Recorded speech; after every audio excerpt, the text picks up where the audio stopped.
জীবনটা দ্রুত চলে যাচ্ছে, প্রতিদিন শত কাজ, শত ব্যস্ততা, কিন্তু মাঝে মাঝে একটু দাঁড়ানো দরকার। কাজের ফাঁকে দুই বোন একটু ঘুরতে বের হলাম।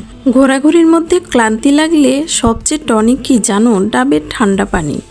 ক্লান্ত মুখ, রোদের তাপে ঘাম ঝরছে, ঠিক তখনই দূর থেকে দেখতে পেলাম ভ্যান ভর্তি ডাব নিয়ে বসে আছে ডাবওয়ালা মামা। আর কিছু না ভেবে গিয়ে দাঁড়ালাম ডাবওয়ালার সামনে। ছুরি দিয়ে কচকচ করে কেটে যখন হাতে ধরিয়ে দিল একটা সবুজ ঠান্ডা ডাব হাতে নেওয়ার পর প্রথম চুমুকেই শান্তি অনুভব করলাম। ডাবের পানি শুধু ঠান্ডা ও সতেজ নয়, এটি আমাদের শরীরকে দ্রুত হাইড্রেট করে। গরমের দিনে ডাবের পানি পান করলে যেমন শান্তি, তেমনি আমাদের ত্বকও থাকে আর্দ্র।